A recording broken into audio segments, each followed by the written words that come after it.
Hey guys, what's up? Normally when I do one of these, how much are you going to have to pay videos, I do it on my laptop and I'm down in the corner in the little box and I'm talking to you while I show you TCG Player and eBay and I talk about wholesale prices. I try to build a model for what I think the price of a product will do post-release based on past experience and what we can measure about the product at the time. And the problem with that when it comes to March of the Machine Aftermath is we're in completely uncharted territory with this set. So we're talking about 5 card and 6 card booster packs, depending on whether you buy the booster box or the collector booster box. It's not really a draft box because it's only 5 card packs, but they're still like the same price as normal. So they're like 3 times as expensive. So if you tried to draft with them, you would need 9 packs, I guess, and then like it would cost you 3 times what a normal draft does. So, but the point is, I did a video about 10 days ago on how being a small micro set, a 50 card set, changes the variability of pools, and how you really need to reevaluate what will happen to this set after box breakers bring tons of singles to market. So a normal set, March of the Machines, the one that just came out, not the one that's coming out like in a couple weeks, but the standard legal and standard sized one that just came out, it was, I think, 280 cards. Okay. And Aftermath is 50 cards. So just for simplicity, we'll say that Aftermath is 20% as large. Not quite, but we'll just do it for simplicity of mathematics. Because of the way that the variability of card pools works, as you shrink the size of a set, the variability shrinks faster than you're shrinking the size of the set. And you can imagine the edge case if we had an expansion that had 1 card in it and you could buy 1 card booster packs. Obviously, you would only need to buy a single 1 card booster pack to get the entire set. Your variability would have shrunk to 0. And so as that variability shrinks, as you make the set smaller and smaller, it means that you need to cut the print run by more than you are cutting the set size by. And I know there's all these variants and everything, and I even looked that up, and yeah, it does have a disproportionately high number of variants too, but if we're going to talk about booster packs instead of the collector packs, then you might ignore a lot of that. There will be some variants in those. But the point is still that if the set is about 1/5 the size of a normal set, WotC needs to have cut the print runs by more than 80% in order to keep from flooding the market with too many copies of each single. And so let's take a kind of a different view that brings money into that analysis, which is the packs still cost about the same amount as normal. I mean, there's a small discount at wholesale of about 20%. We'll just kind of hand wave that away for this kind of crude analysis. But if we say they cost about the same amount and the set is only about 20% as large, and let's say you're a box breaker, and so you normally buy a bunch of product when the set releases, you open it up and you list it on TCG Player and you sell singles.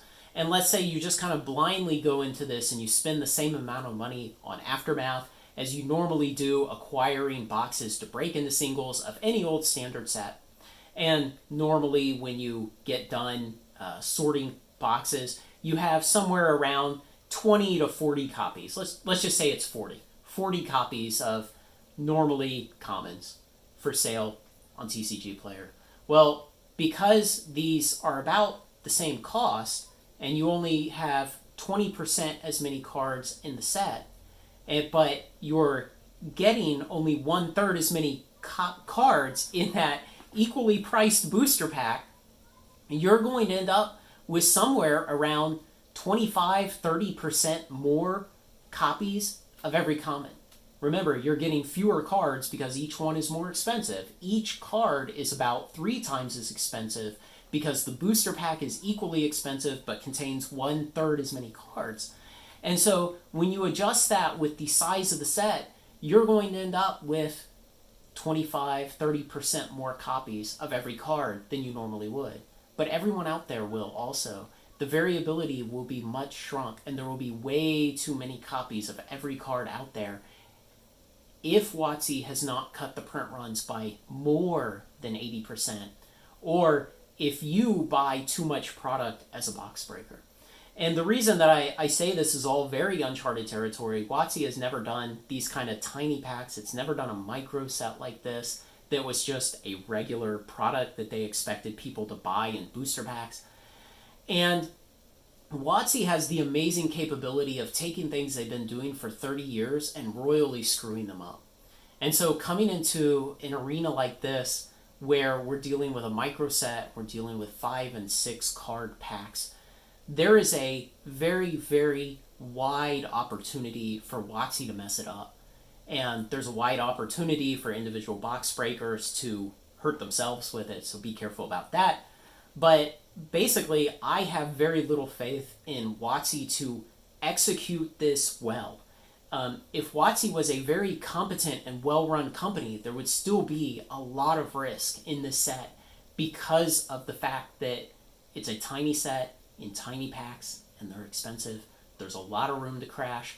And on top of all of this that simply focuses around the mathematics and the money of it, you have an emotional factor, which is keeping in mind that we're the weirdos here. We're the ones who buy this to put it back in closets for years and then one day sell it. Most people buy this stuff to open it, to enjoy, to play with, to build decks, to collect. And those people may have a very guttural reaction to the idea of paying about the same price for a booster pack and only getting 5 cards in it instead of 12, instead of 15, instead of whatever they're used to. And so there could be a market rejection of this product. And if it turns out that WotC has only cut the print run by 50% compared to a normal standard set, or only 75%, or even only 80%, the market could get absolutely inundated with singles from the set and could then crash the price of the sealed product. So I am not pre-ordering this. I am not ordering it early on.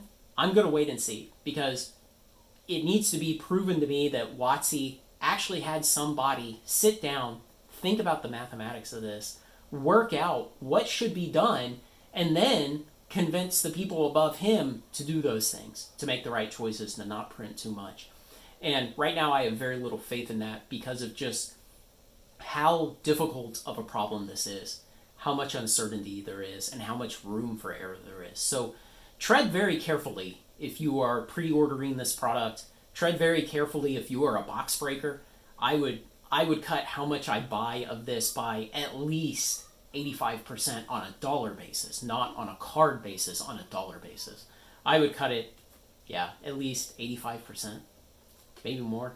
Be very, very careful with this set. And, this is a kind of terrible and frightening new place to be taking Magic, especially when WotC has been making so many missteps these last couple of years. So let me know what you think, guys. If you have a different take on this, tell me. If you've got a card store, tell me what you're doing about this, because I'd be curious to know what your strategies are for handling this. Otherwise, like, comment, share, and subscribe. Join me on Final Trade. Join the Patreon.